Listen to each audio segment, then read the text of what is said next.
안녕하세요. 아리따의 포근한 공간입니다.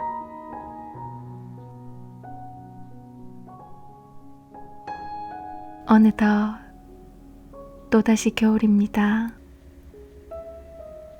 시간의 발걸음은 참 빠르기도 하죠. 저는 어릴 적부터 겨울을 유난히도 좋아했습니다. 겨울하면 추운 날씨가 먼저 떠오르는 게 아니라 따뜻함이 먼저 떠올랐거든요.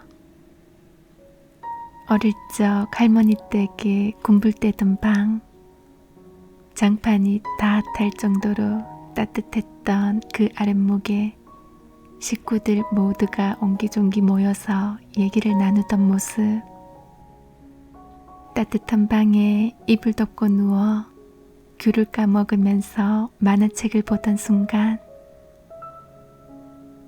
몸을 녹여주고 기분 좋게 해주던 따뜻한 율무차, 호호 불며 먹던 마음을 녹여주는 고마운 군고구마, 겨울철에 빠질 수 없는 정겨운 간식, 뜨끈한 국물의 어묵과 붕어빵, 학창시절 야자를 마치고 오던 어둡고 무서운 길을 따뜻하게 안내해주던 어려운 별자리, 그리고 길을 지나가다 보면 철통에 불을 피우고 둘러서서 다정히 불을 쬐고 있는 사람들, 그 모습들이 너무도 포근하게 느껴졌었답니다. 그런데 몇 해 전부터는 추위를 견딜 수가 없어요. 너무 추워요. 그런데도 아직까지 겨울은 좋습니다. 겨울이라는 단어가 저한테는 차가움보다는 따뜻한 단어로 인식이 되어 있는 것만 같습니다. 여러분의 겨울 느낌은 어떤가요? 이렇게 겨울이 오면 어떤 추억들이 떠오르나요?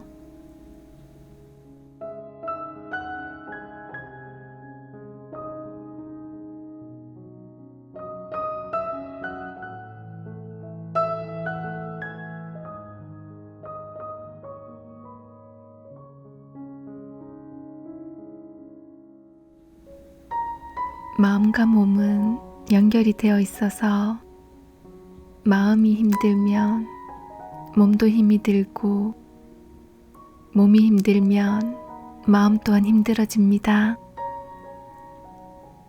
그래서 요즘 더욱이 무기력증에 빠진 분들이 많이 있을 거예요. 내 몸에서 온 기가 다 빠져나가 버린 것만 같이 힘이 없고, 뭘 하고 싶은 의욕도 사라지고, 그냥 그저 그렇게 지치고 지쳐서 보내고 있는 나날, 그걸 알면서도 기운이 없으니까 또다시 반복되는 무기력증, 너무 힘이 들죠. 그럴 때는 내 마음부터 토닥토닥 안아주세요. 내 마음한테 뭐라고 하지 마세요. 그저 꼭 안아주세요.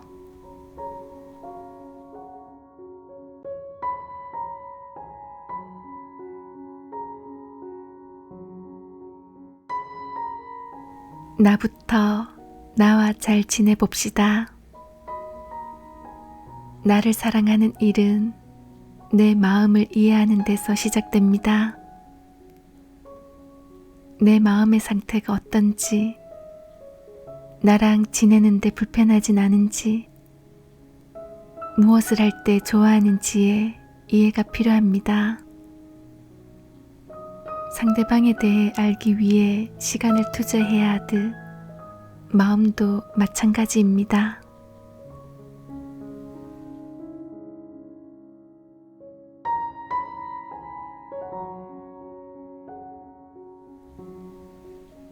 아무리 소통을 잘하던 사람도 번아웃 상태 다 타버렸다는 거죠.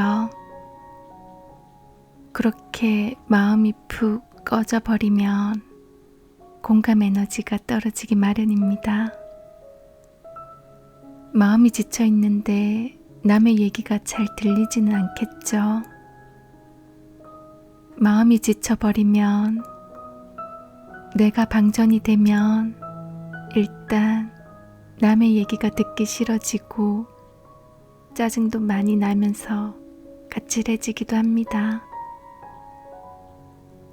이 책은 서울대병원 정신건강의학과 교수님이 쓰신 책으로 모든 게 짜증이 나고 귀찮을 때 어떻게 힘을 낼 수 있을까 하는 마음 관리를 위한 책입니다.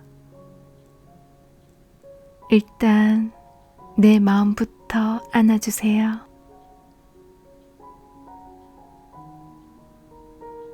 제목부터 뭔가 뭉클한 마음이 들지 않나요? 저는 제목이 마음에 들어서 이 책을 집어들었었어요.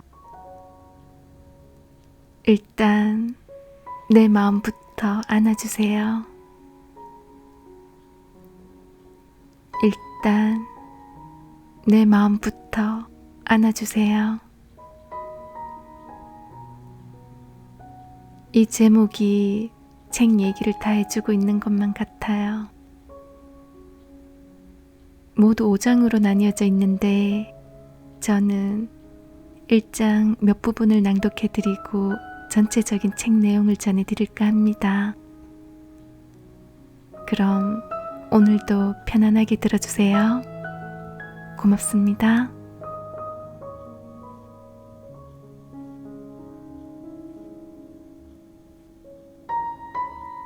나쁘기만 한 감정은 없습니다.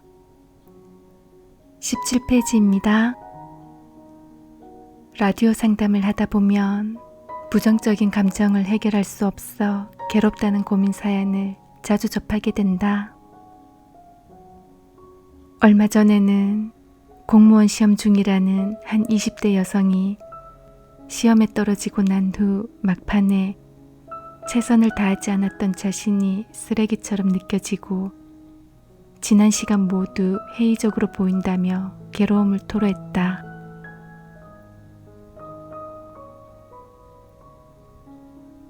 자책하는 것만으로도 힘든데 가장 친한 친구까지 제가 의지가 부족하고 나약해서 그런 거라고 쉽게 말해버리니 정말 견디기가 힘들어요.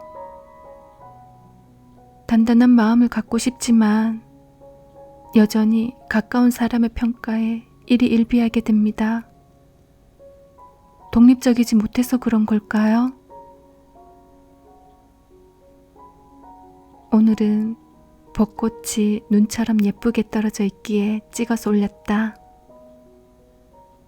제발 그런 감성적인 것에 시간 낭비 말고 공부하라는 친구의 핀잔을 듣고 저도 더 이상 참을 수 없어 폭발해버렸습니다. 남이 날 어떻게 생각하든 나만 열심히 하면 되지. 친구도 나쁜 의도로 한 말은 아니었을 거야 라고 결론을 내리고도 끊임없이 떠올라 힘듭니다. 마음을 어떻게 다스려야 할지 정말 모르겠습니다.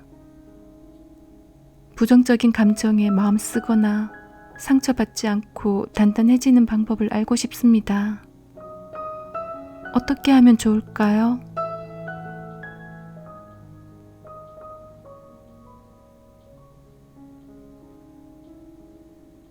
이 사연의 주인공은 섬세한 감성을 소유한 것 같다. 섬세한 감성을 가졌기 때문에 타인의 말이나 시선에 더 민감하게 반응하기 쉽다. 그래서 친구의 말이나 비난에 불편할 수 있는 것이다. 그렇다고 섬세한 것이 나쁜 것은 아니다.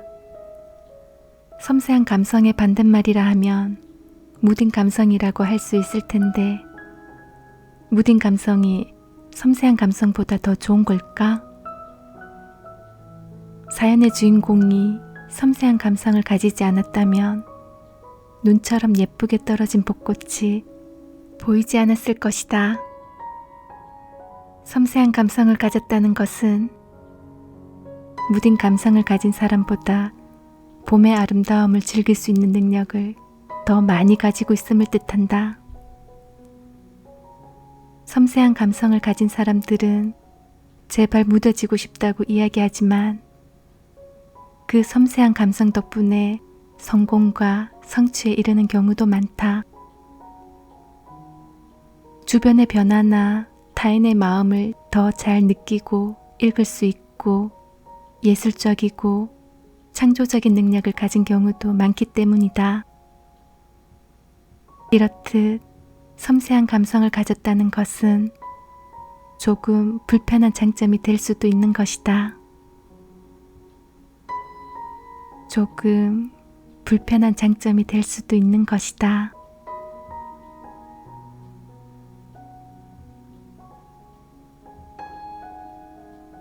부정적인 감정도 예뻐해 주세요.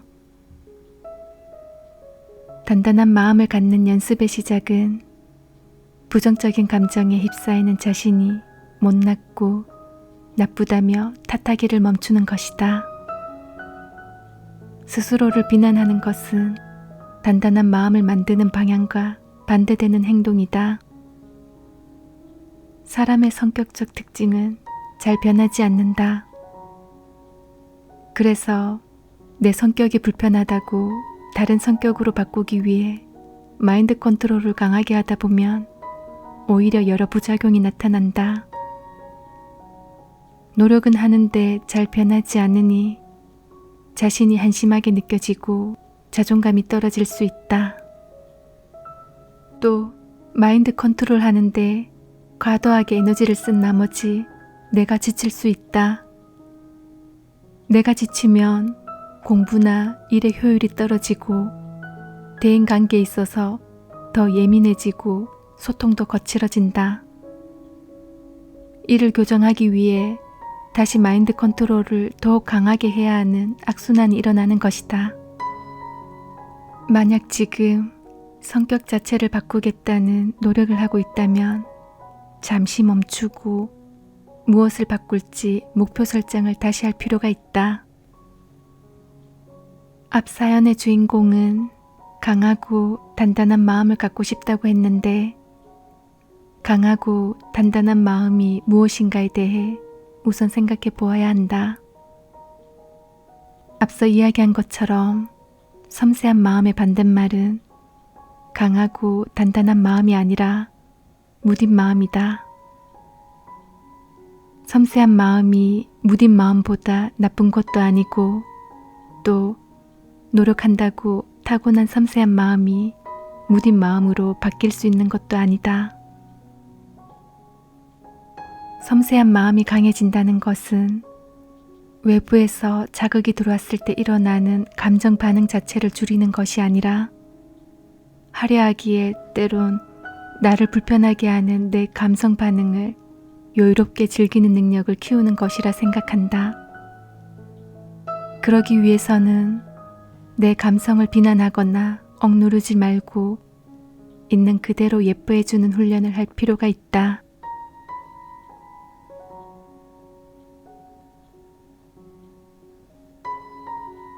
당신이 믿는 것이 전부가 아닐 수도 있습니다. 어떤 행동을 할지 결정할 때 우리는 자기 마음속에 가지고 있는 생각의 틀을 가지고 한다. 어떤 것이 더 가치 있는지 판단하는 틀을 가지고 있는 셈이다. 내가 믿는 진실, 가치관이 거기에 담겨 있다. 그런데 그 틀이 정말 맞는 것인가에 대해서는 고민해 볼 필요가 있다. 오래전 심어진 틀이기에 의심 없이 그 틀이 나를 조종하는 대로 생각하고 행동할 수 있겠지만 그 생각과 행동이 나를 힘들게 하는 원인일 수도 있는 것이다. 시험에 떨어져도 너무 낙담하지 말고 용기를 내서 다시 도전해라는 생각, 훌륭한 생각이다. 그러나 낙담한다고 해서 잘못된 것도 아니고 내가 나약한 사람인 것도 아니다. 열심히 준비한 시험에서 떨어지면 속상한 것이 당연한 감정 반응이다. 만약 섬세한 성격의 소유자라면 그 속상함의 정도도 더 클 것이다. 그런데 앞의 이야기가 나를 판단하는 틀이 되어버리면 시험에 떨어져 낙담한 것도 속상한데 낙담하는 자신을 한심하게 여기고 자책까지 하게 되니 마음이 더 지치고 용기마저 잃게 된다. 실패했을 때 낙담하지 않고 용기를 내기 위해서는 실패와 용기 사이에 충분한 위로의 시간이 있어야 한다. 다시 말하면 시험에 떨어졌을 때 충분히 나 자신을 다독여주고 주변으로부터 위로받는 것이 중요하다는 것이다. 마찬가지로 이젠 다시 상처받지 않을 거야 라고 스스로 다짐한다고 해서 상처받지 않는 단단한 마음을 가질 수 있는 것도 아니다. 살다 보면 속상한 일은 생길 수밖에 없고 이럴 때 나를 위로해줄 시스템을 잘 만들어 두어야 강해질 수 있는 것이다. 직설적으로 바른 말 해주는 친구도 소중하지만 동시에 나의 입장에서 공감해주고 따뜻한 위로의 말을 해주는 친구도 있어야 한다. 내 마음도 마찬가지다. 내 문제에 대해서 날카롭게 분석하는 것도 필요하지만 낙담했을 때는 우선 수고했다며 자신을 위로하는 과정이 꼭 필요하다. 나를 잘 위로해주는 친구를 내면에 품고 잘 키워야 한다. 섬세한 감성을 가진 사람들의 경우 마음이 더 강해지기 위해서는 스스로 섬세한 만큼 자신을 공감해줄 일을 자신의 주변과 마음 안에 잘 확보하는 것이 필요하다. 낙담했을 때는 우선 수고했다며 자신을 위로하는 과정이 꼭 필요하다. 나를 잘 위로해주는 친구를 내면에 품고 잘 키워야 한다.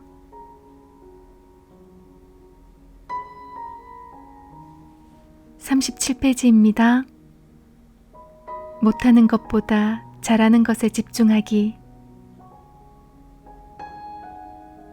자신의 성격을 바꾸고 싶은데 생각대로 잘 되지 않는다고 고민하는 분들이 적지 않다. 매력적이라고 생각하는 사람의 행동을 떠올리며 나도 그렇게 해보려고 애쓰지만 잘 되지 않는다. 잘 안 되니 더욱더 난 이래야 돼라며 자신을 강박적으로 다그치게 된다. 물론 매력적인 롤모델의 성격을 닮으려고 하는 것은 나쁜 일이 아니다. 긍정적인 모델링이라 할 수 있다. 하지만 그것이 너무 심해 강박처럼 된다면 마음도 지치고 지친 마음으로 인해 변화의 동기도 약해져 버린다. 너는 인간적이어야 해. 착해야 해. 웃어야 해. 마음에서 우러나와야 해. 이런 식으로 너무 강박적인 변화를 추구하다 보면 자존감도 떨어지고 사람 만나기도 두려워질 수 있다. 모델링을 통한 긍정적인 변화도 필요하지만 있는 그대로의 내 모습을 예뻐해주는 여유로운 마음을 갖는 것도 중요하다.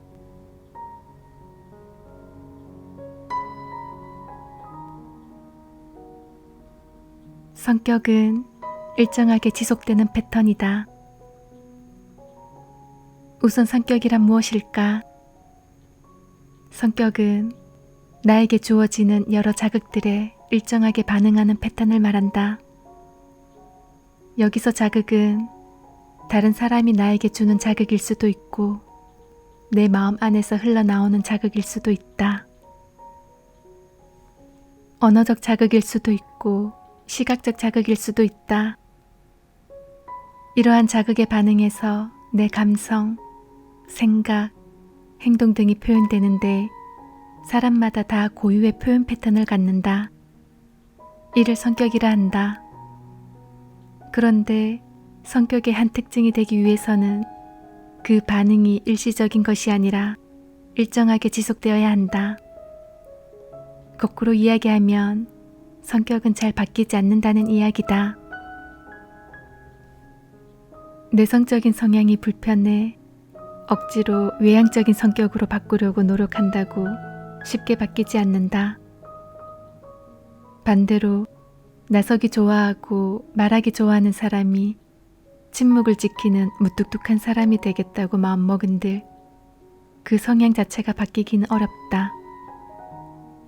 그러다 보니 성격을 바꾸려고 지나치게 인위적인 노력을 하다 보면 마음도 지치고 자기 성격이 가지는 긍정적인 면마저 가리게 된다. 자존감마저 떨어져 버릴 수 있다. 변화 이전에 있는 그대로의 내 모습을 예뻐해주는 여유로운 마음을 갖는 것이 중요하다. 또 내 성격에 대해 긍정적으로 생각하는 틀 안에서 조금씩 성격의 변화를 위해 노력하는 것이 필요하다. 상식적으로 좋은 성격을 갖기 위한 전략이 무엇일까 생각해보면 크게 두 가지 방법이 있다. 하나는 자기 성격 중 마음에 들지 않는 부분을 바꾸어 버리는 것이다.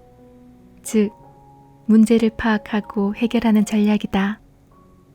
또 하나는 자기 성격의 긍정적인 면을 더 강화하는 것이다.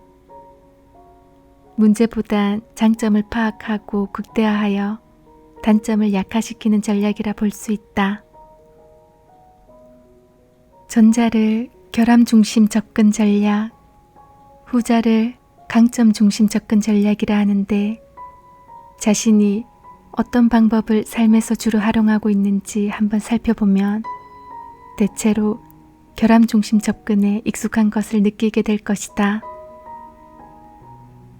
문제 해결 위주로 교육받은 것이 원인이 될 수 있겠다.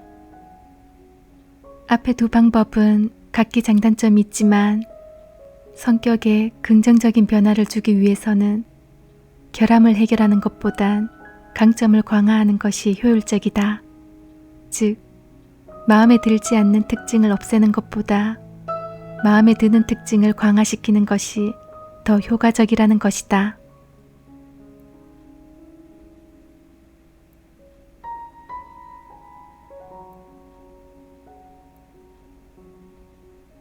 내가 못하는 일보다 잘하는 일 찾아 강화하기. 조직에서 현안을 해결함에 있어 주로 사용하는 전략이 결함 중심 접근이다. 현재 문제의 원인이 무엇인지 분석해서 찾아내고 그것을 교정하는 방법이다. 이 방법은 효과가 있지만 너무 문제 중심 접근을 하다 보면 뇌에서 저항 심리가 생기는 것으로 알려져 있다. 한 병원에서 간호사 이직률이 높아 대책위원회를 구성했다. 항상 그랬듯이 문제점을 파악하고 개선하고자 노력했지만 이직률이 떨어지지 않았다. 문제점을 파악하기 위해 회의와 인터뷰를 많이 하다 보니 오히려 구성원들 마음에 우리 병원은 나쁜 곳이라는 이미지만 더 강해져 버렸다. 그래서 새로운 접근을 해보았다. 불안이 아닌 만족감을 주는 우리 조직의 강점을 찾아보기로 한 것이다. 즉, 강점 중심 접근을 시도했다. 퇴사의 이유를 찾기보다는 안 나가고 만족스럽게 다니는 직원들에게서 회사의 강점을 찾고 그 강점을 더 강화했다. 그랬더니 의외로 이직률이 떨어졌다. 강점 중심 접근이 오히려 더 효과적이었던 것이다. 자신이 부족한 부분에 대해 다그치듯이 변화를 강요하는 것은 오히려 마음의 저항만 일으켜 좋지 않을 수 있다는 이야기다. 매력적인 성격으로 바뀌고 싶으면 우선 변화의 노력을 하기 전에 내 성격이 어떤지 살펴볼 필요가 있다.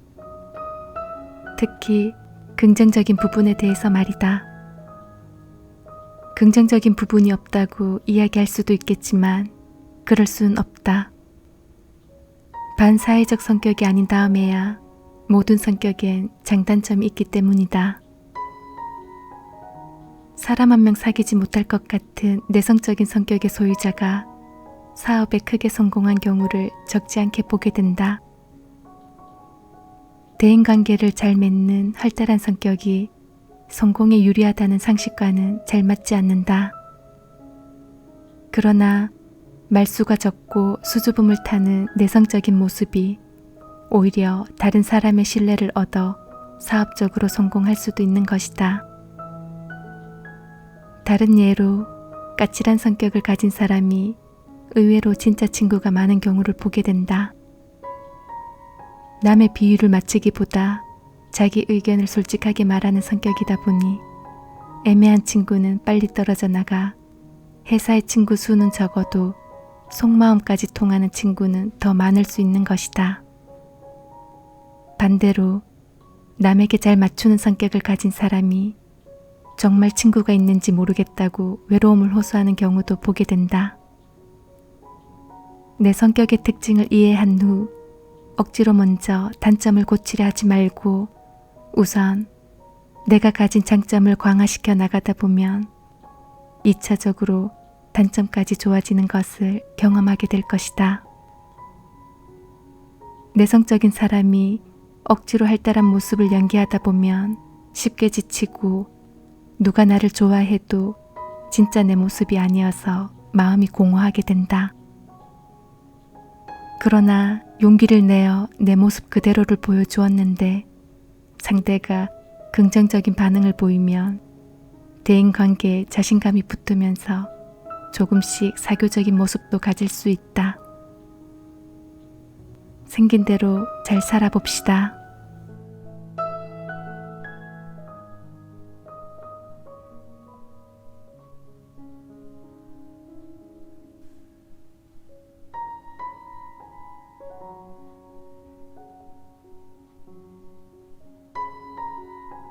불편한 마음을 구체적으로 표현해 보세요.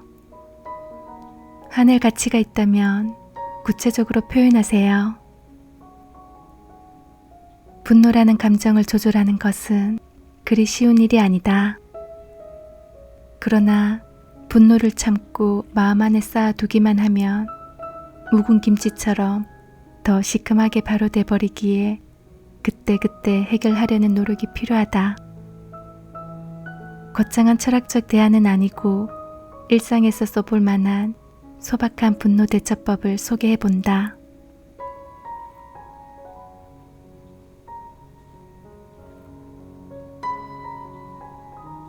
우선 분노감이 생기면 하루 정도는 표현하지 않고 내 감정을 지켜볼 필요가 있다. 흥분한 상태라 과도한 공격 반응이 나와서 상대방뿐 아니라 자신에게도 손해를 끼칠 수 있기 때문이다. 또 내 마음 상태가 좋지 않아 그냥 지나갈 수 있는 일인데도 화를 낸 것일 수 있기 때문이다. 몸에 혈당이 떨어져 배가 고플 때 부부싸움이 늘어난다는 연구도 있다. 이런 경우는 화낼 필요 없이 밥을 먹으면 분노가 가라앉게 된다. 수일간 자신의 감정을 지켜보았는데도 분노감이 지속된다면 상대가 화를 낼 가치가 있는 사람인지에 대해 생각해 봐야 한다.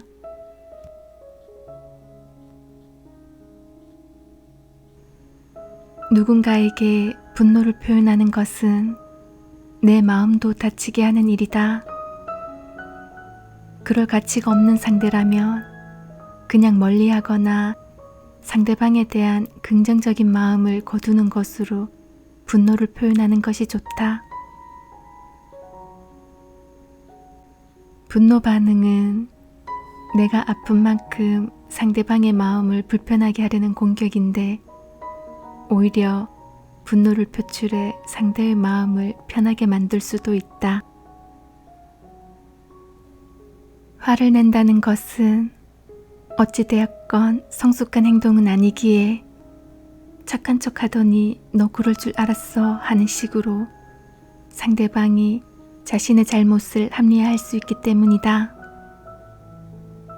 마음을 표현해 관계 개선을 할 가치가 있다고 느껴진다면 구체적으로 상대의 어떤 행동이 나를 속상하게 했는지를 말해주어야 한다. 구체적인 지적 없이 격분한 나머지 그냥 통으로 넌 성격이 이상해, 넌 가망이 없어 식으로 분노를 표현하면 관계 개선 없이 마음의 상처만 키우게 된다. 또 나에 대한 이해도를 높일 수 있는 소중한 기회를 놓치게 된다. 구체적으로 생각해봐야 내가 무엇을 원하는지 정확히 알 수 있다. 남자친구가 여자 후배들과 격이 없이 지내는 것 때문에 다툼이 생겨 이별 직전까지 간 여성이 있었다. 남자친구에게 막연하게 이야기하지 말고 일과 관련해 만나는 것은 어쩔 수 없지만 개인적인 만남은 하지 않기 등 구체적으로 2-3개의 항목을 종이에 써서 이것만은 지켜달라고 말해보라고 조언했다. 그 여성은 수차례 화를 내며 이야기해도 고쳐지지 않았던 문제라 믿져야 본전이라는 마음으로 시도했는데 남자친구가 의외로 문제를 정확히 모르고 있는 상태였고 제안을 쉽게 받아들여 놀랐다고 한다. 이후 관계가 좋아져 2사람은 결혼까지 했다. 또 상대에게 섭섭한 것을 이야기할 때는 이런 점은 참 좋아. 그런데 이런 점이 나를 화나게 해 식으로 칭찬을 곁들이는 것이 좋다. 그래야 상대방에게 기분 좋은 동기부여를 줄 수 있다. 지금도 좋은데 더 좋은 사람이 되라는 부탁이기 때문이다.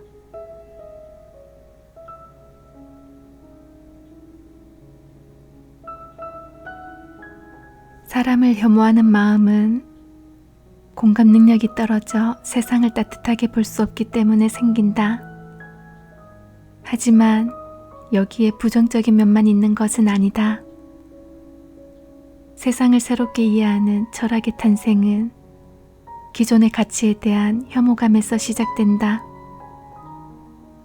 세상은 착하다, 그래서 행복하다 보다 세상은 이중적이야, 그렇지만 사랑하면서 살 거야 라고 생각하는 것이 더욱 성숙한 가치관 아닐까? 또 혐오감을 통해 내가 사는 세상과 사람에 대해 냉정하게 이해할 수 있다. 사고가 성숙해지는 것이다. 그러니 불쑥불쑥 솟아오르는 분노 반응에 대해 걱정할 필요는 없다. 그저 내가 열심히 살다 보니 방전됐구나. 열심히 살아서 얻은 합병증이군. 세상에 대한 이해의 폭이 넓어지는 과정이네. 멋지다 하고 생각하라. 실제로 그것이 정답이다. 결코 나쁜 사람이 되었거나 성격이 망가진 것이 아니니 자신을 탓하거나 비난할 필요가 없다. 그러다 보면 안 그래도 방전된 에너지가 더 소진돼 버릴지 모른다. 자신을 따뜻하게 이해할 때 방전된 감성 배터리는 충전 모드로 바뀐다.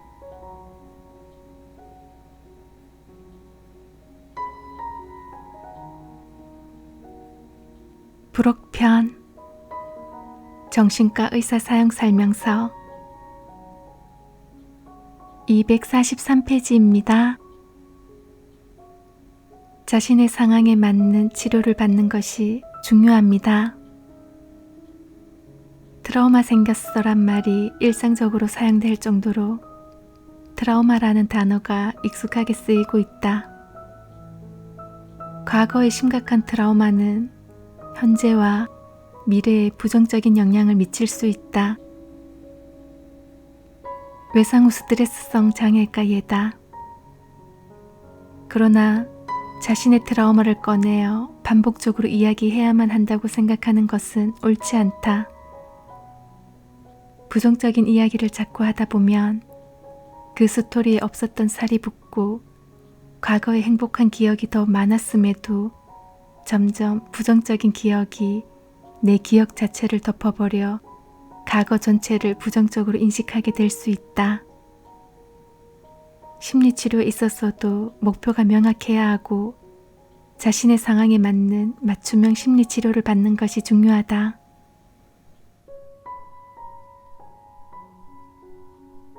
지금까지 정신의학의 접근은 문제를 찾아 해결하는 스타일이 주였다. 의학의 영역이기에 문제 중심 접근이 대세인 것은 당연하다. 그런데 긍정정신의학이라고 하여 부정적인 측면뿐 아니라 긍정적인 측면도 함께 찾아내어 그것을 더 강화시켜주는 접근을 강조하는 정신과 의사도 조금씩 늘어나고 있다. 전 너무 예민해요 라고 고민하는 이에게 예민한 것이 아니라 섬세한 것이죠. 예민의 반대는 평안이 아니라 무뚝뚝이에요. 무뚝뚝해지고 싶으세요? 전 섬세함이 더 좋은 것 같아요. 삶의 고통도 더 느끼겠지만 삶의 행복도 더 느낄 수 있으니까요. 그렇지만 고통을 너무 느끼면 힘드니 그것은 조절해 봅시다와 같이 접근하는 것이다.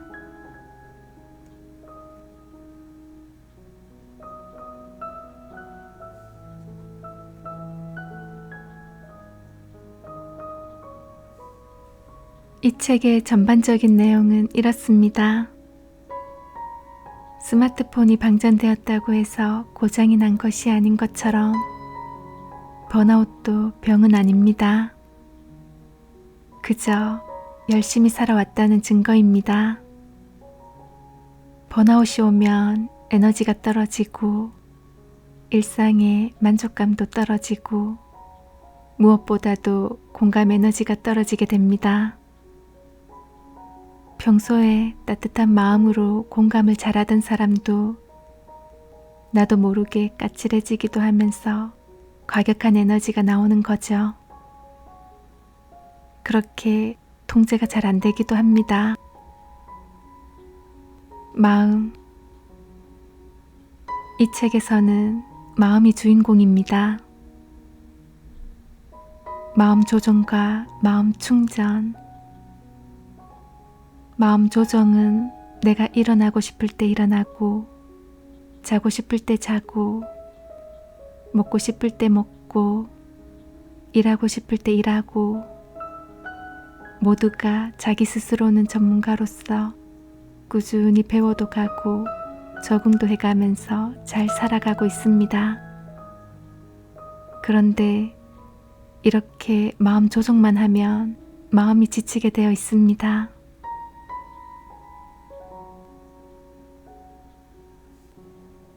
마음 충전은 어떻게 하는지도 모른 채 바쁘게 흘러갑니다. 마음도 충전이 필요해요. 마음은 심장에 있을 것 같지만 심장이 아니라 뇌에 있다고 합니다. 마음과 뇌가 연관이 되어 있다라는 거예요. 그래서 스트레스를 받다 보면 몸이 아프기도 하죠. 피부도 알레르기를 일으킨다거나 주름이 는다거나 다른 문제를 발생시키기도 합니다. 윤대현 교수님은 마음과 뇌, 몸 중에서 뇌를 가장 신경 써야 한다고 합니다. 뇌가 건강해야 마음도 몸도 건강할 수가 있다고 합니다. 뇌가 지치게 되면 집중력도 떨어지고 깜빡거리는 건망증도 오게 됩니다. 그래서 스트레스가 많으면 치매에 걸릴 확률도 높아진다고 합니다. 앞에서 얘기한 것처럼 공감 에너지는 완전히 떨어지고요. 그래서 마음 관리는 뇌 관리입니다. 뇌 관리를 잘 해야만 합니다. 매일 마음 관리를 하는 것이 아니라 매일 뇌를 관리하는 것입니다.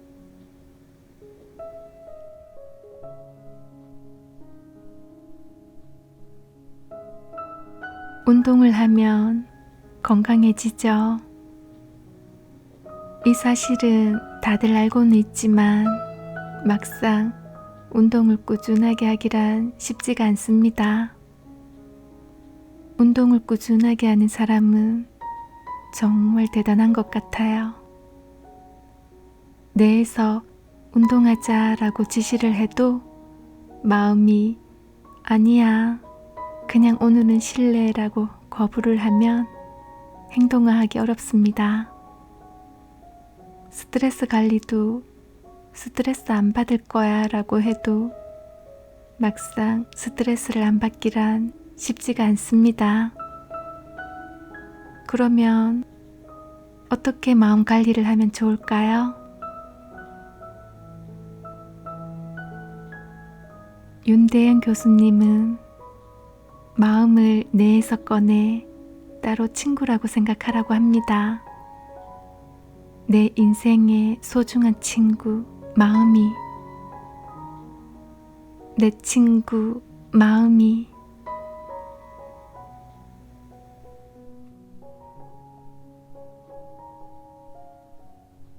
마음의 언어를 잘 듣고 잘 소통해야 합니다. 마음 충전을 얘기하는 거죠. 그럼 마음 충전은 어떻게 하는 걸까요? 전기로 스마트폰을 충전하듯이 마음도 어떻게 충전하는지가 중요합니다. 마음도 충전을 해야 합니다. 내가 나를 사랑하자. 어떻게 나를 잘 사랑할 것인가? 자기 연민 훈련을 통해서 충전하라고 합니다. 연민 이론. 하루 10분만이라도 내 마음을 사랑해주자. 꼭 안아주자. 마음아, 우리 힘내자 라는 말은 마음 소통이 아니라 마음 조정입니다. 마음이 지쳐 있는데 힘내라고 하는 것보다 마음아, 요즘 너 어때?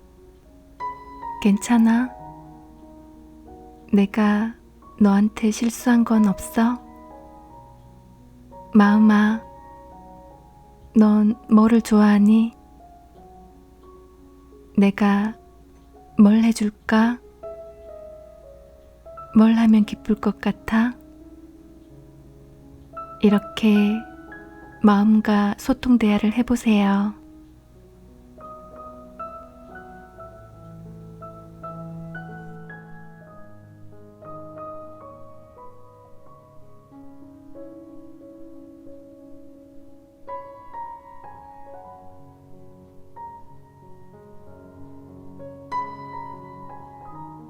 마음과 소통해 볼까요?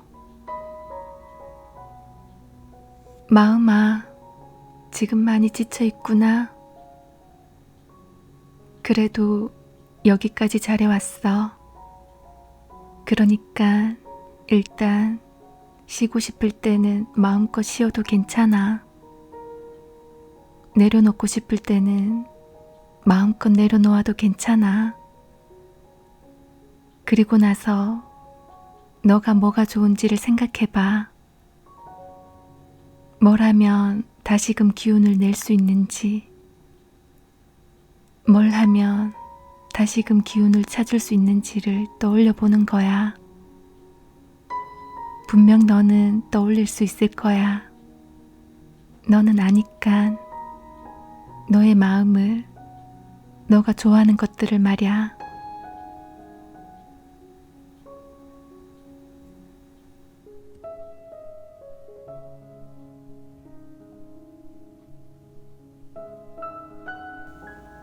하루 10분 마음과 소통하기. 무엇을 하면 위로가 될까? 한번 찾아보세요. 자기가 좋아하는 것을, 좋아할 수 있는 취미를, 내가 좋아하는 것을 금방 찾지 않아도 됩니다. 찾으려고 시도할 때부터 마음이 충전되기 시작합니다. 한번 찾아보세요.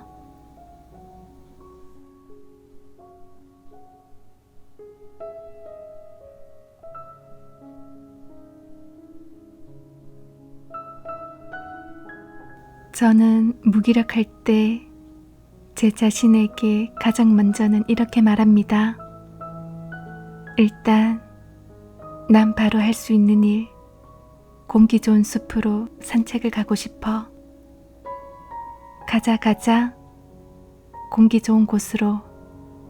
가자. 내 마음이 쉴 수 있는 곳으로. 가자. 일단 움직이자꾸나 라고 말하고 산책을 나섭니다. 전 오늘도 걷고 걸었습니다. 앞으로도 걷고 또 걷겠죠. 이런 말이 있습니다. 걷는 자에게는 절망이란 없다.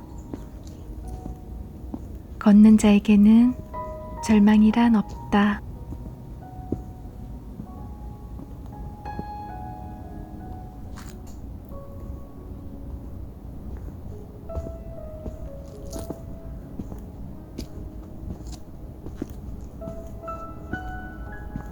산책 좋아하시는 분들 많을 거예요.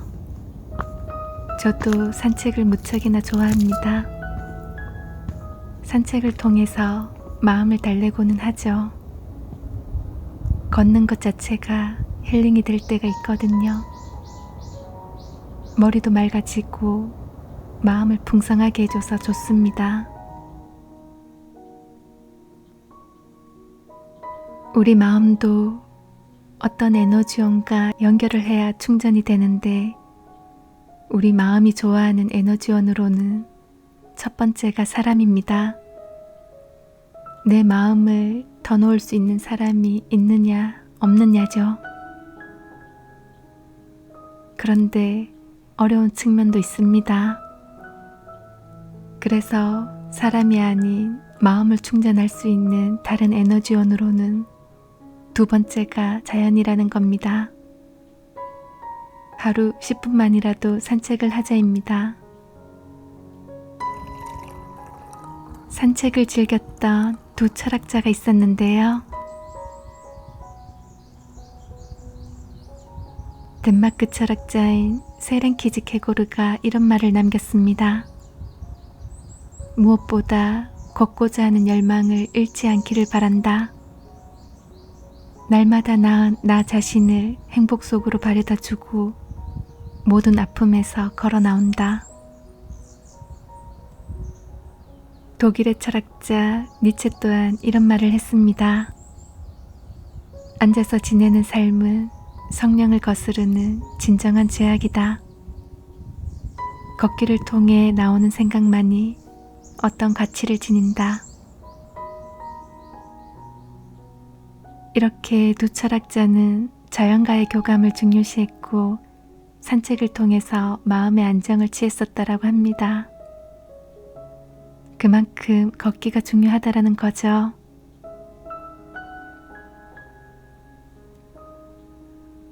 하루 산책이 10분만이라도 충분하다고 합니다. 하늘을 보며 자연 속에서 깊게 호흡하기, 그리고 그 호흡의 흐름을 느끼기.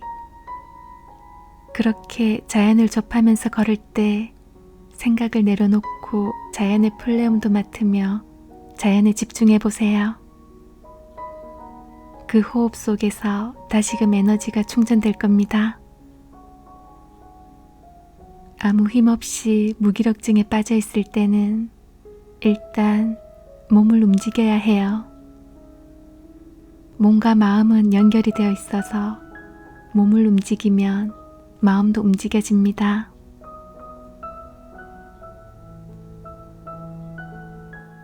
이렇게 하는 것이 현재에 대한 집중력을 키우는 훈련이라고 합니다. 우리들은 현재에 살면서도 과거, 미래도 마주하면서 살아가고 있죠. 그런데 지나친 과거 생각은 우울을 부르고 지나친 미래 생각은 불안을 가져옵니다. 현재가 3분의 1만 쪼개져 나가도 행복을 잘 느낄 수가 없다고 합니다. 멋진 미래를 위해 오늘을 희생하자는 말보다 오늘 행복할 수 있는 사람이 더 큰 행복을 가져올 것이라는 겁니다. 오늘 행복하지 않은 사람이 열심히 산다고만 해서 10년 후 더 행복해질 가능성은 떨어집니다. 현재에 좀 더 집중하며 살아요. 현재에 좀 더 집중하며 살아요.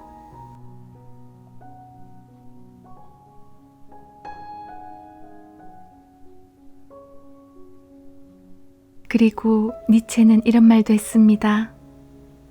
철학의 끝은 우울이다. 우울증은 문제지만 우울한 감정은 즐길 수 있어야 합니다. 우울을 즐기지 못하면 진정 행복할 수가 없어요. 행복을 좋은 기분만, 긍정적인 감정으로만 정의하게 된다면 인생의 늪에 빠지게 되고 더 행복할 수가 없습니다. 우리가 인생을 살면서 제일 많이 느끼는 감정이 우울이라고도 합니다. 우울도 자신의 소중한 감정입니다. 그래서 우울도 즐길 수 있어야 행복할 수가 있습니다.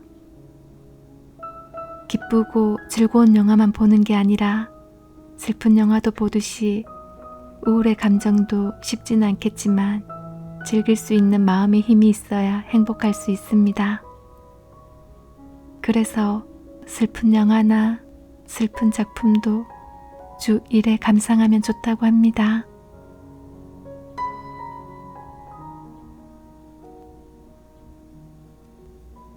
마음을 충전할 수 있는 좋은 에너지원으로 세 번째가 문화입니다. 내가 좋아하는 영화를 보고 음악도 듣고 미술도 감상하고 공연도 보면서 마음을 충전시킬 수 있습니다. 조용한 곳에서 밥을 음미하며 먹는 것도 좋다고 합니다. 눈으로 먼저 보고 냄새도 맡아보고 천천히 음미해 가면서 천천히 먹는 것 자체가 힐링이 될 때가 있습니다.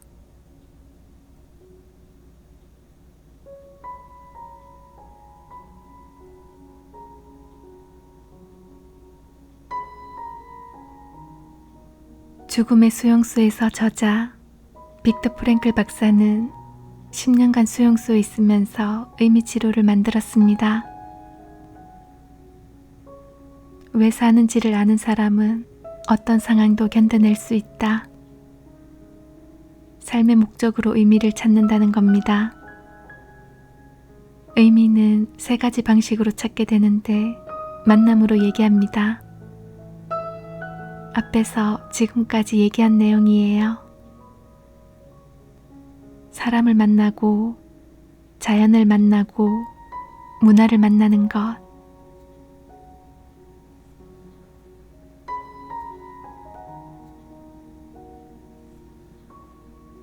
하루 10분, 일주일에 1시간, 내 마음 안을 위한 시간을 가져야 합니다.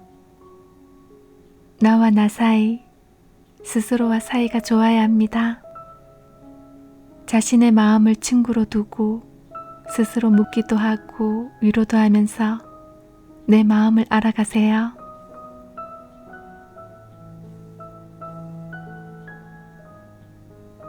그렇게 자신에게 친절하세요. 자신한테 조금 더 친절해도 됩니다. 힘이 들면 너무 애쓰지는 말고요.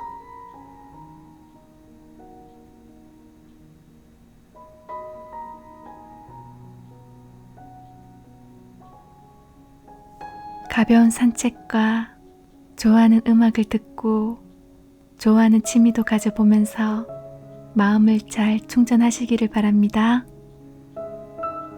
고맙습니다. 감사합니다. 행복하세요.